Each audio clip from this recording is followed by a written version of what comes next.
Oke. So, beberapa hari lalu kan gue upload hero sequence dari temen gue punya Sambel. Dan kan gue tanya kalian kan, kayak apa kalian mau penjelasan gimana cara gue bikinnya. Dan ya 100% dari kalian bilang kalian mau lihat. So, here it goes.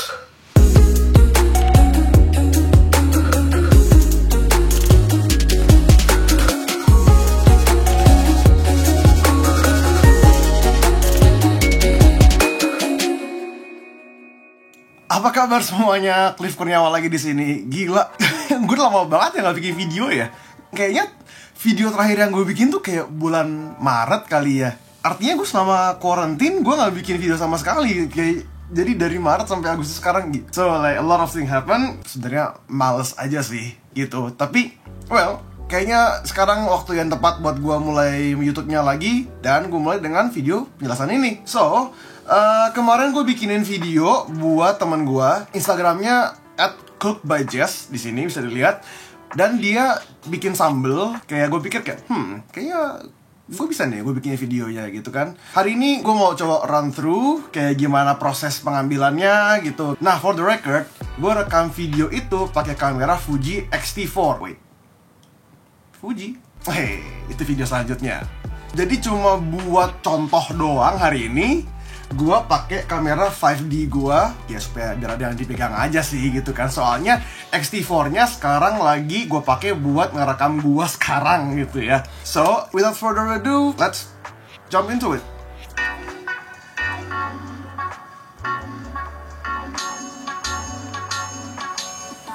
Nah, itu dia.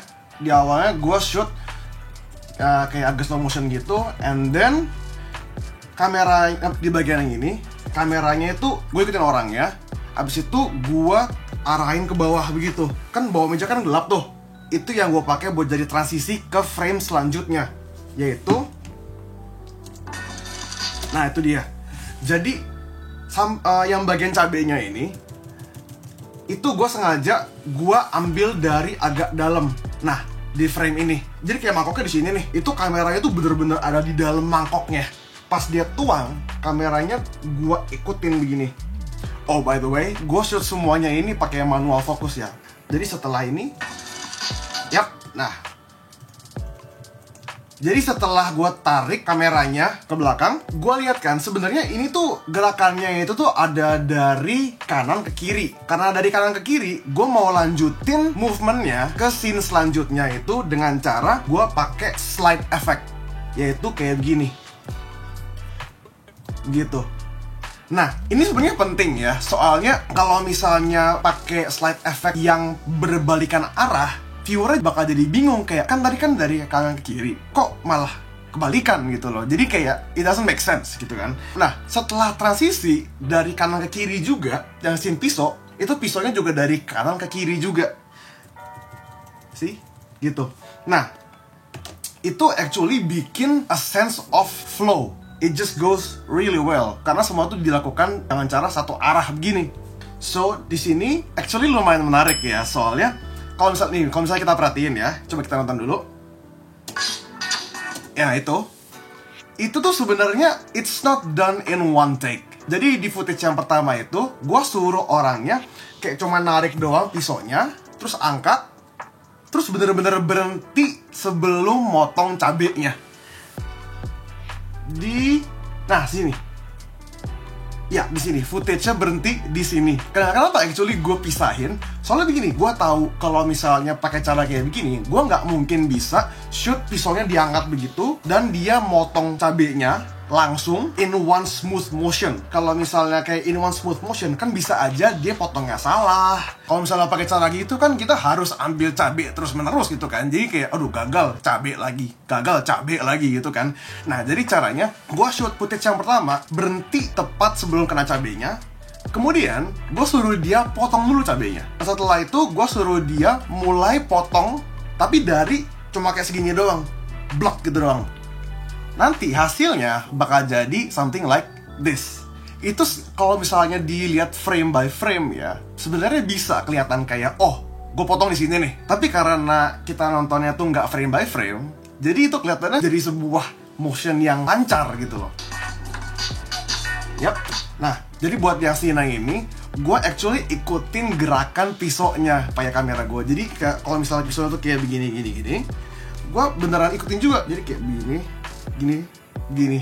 Kalau misalnya cuma kayak diem doang, begini doang, itu kayak actionnya tuh nggak berasa gitu loh. Jadi harus gue ikutin juga. I mean nggak harus sih, tapi in this scene gitu, gue memilih buat ngikutin. Soalnya apa? It gives a sense of kayak kita ikut ke bawah nih pas motongnya juga, jadi lebih asik gitu loh.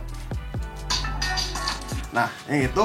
Nah, sebenarnya, transisi yang ini sebenarnya lumayan menarik juga nih. Kalau misalnya kalian lihat di bagian terakhir dia motong, itu pisaunya tuh ke arah atas, pas begini gitu. Nah, dan itu actually gua pakai buat transisi selanjutnya, yaitu slide up.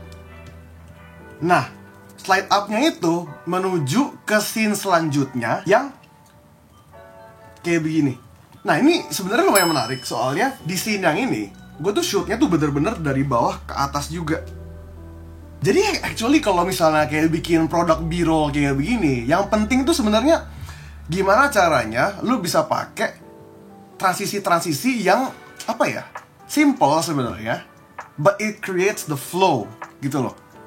Jadi kayak dari kayak gerakan dia motong, turun naik, dan pas naiknya kalian pakai itu sebagai transisi ke scene selanjutnya yang dimulai dari bawah ke atas, which brings to this scene.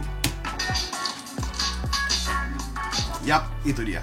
Nah, yang ini sebenarnya lumayan menarik juga. Gue bisa bilang kayaknya ini salah satu bagian yang yang paling asik sih from the whole shoot. Soalnya ada trik di balik this transition. Kalian lihat nggak nih, di bagian kirinya itu kan dia ada kayak benda hitam gitu kan. Nah, itu actually it's a laptop stand yang gue sengaja taruh kayak berdiri begini. Tujuannya supaya pas kameranya itu selesai nge-shoot dia lagi jatuhin cabenya, gue sengaja pakai laptop stand-nya ini buat ngehalangin lensa supaya hitam. Kenapa hitam? Karena gue mau pakai gelap buat jadi transisi ke scene selanjutnya, yaitu zoom out dari dia lagi grinding cabenya gitu. Jadi sebenarnya kalau misalnya kayak bikin B-roll begini tuh kayak sebenarnya kayak pinter-pinteran aja sih. Kayak gimana kalian bisa bikin transisinya bisa begini nih. Kalau misalnya warna hitam, gue bisa mulai dari kan grindernya itu bagian tengahnya kan warna hitam. Jadi gue bisa pakai itu buat transisi zoom out gitu. Nah, kalau buat yang ini, kenapa gue pakai zoom out 2 kali? Soalnya pergerakan kameranya di sini ini itu tuh dari bawah ke atas. Jadi actually it makes sense kalau misalnya movement itu kita lanjutin dengan cara zoom out. Kalau misalnya kalian movementnya dari bawah ke atas, tapi setelah itu kalian pakai zoom in, itu jadi kayak what? Gitu loh. Jadi kayak aneh rasanya. Zoom out lagi. Nah, di sini kenapa ada benda hitam lagi? Actually gue pakai trik yang sama kayak tadi supaya transisi ke hitam. Dan kemudian gue pakai zoom out lagi di penggorengan yang warnanya hitam gitu. Nah, di sini udah mulai mendekati akhir video. Jadi gue pikir kayak ini kan udah mau mendekati akhir nih. Kayaknya it's a good idea kalau misalnya kita pakai ini buat ngasih tahu, sambalnya udah jadi nih, tinggal kita packing gitu kan. Jadi di sini gue kayak sengaja kayak di belakangnya itu kayak masih agak berantakan gitu kan. Habis itu kelihatan dia lagi nyendok sambalnya ke dalam kontainernya. Nah, tapi di sini gue sengaja kameranya itu gue langsung blok pakai punggung dia kayak begini. Dan langsung gua cut dan gua lanjutin ke scene selanjutnya yang dia taruh kontainernya yang udah dengan label lengkap, sudah rapi, udah jadi di atas meja. And that's how I shoot the product B-roll. Jadi kalau misalnya kita nonton sekali lagi, it looks something like this.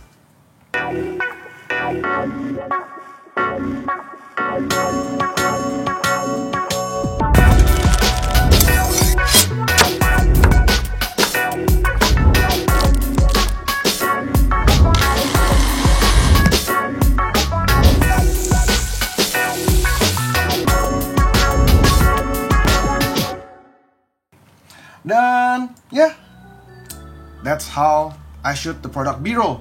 So yeah, itu aja dari gue hari ini. Like this video if it helps, comment, subscribe if you haven't, and apa lagi ya?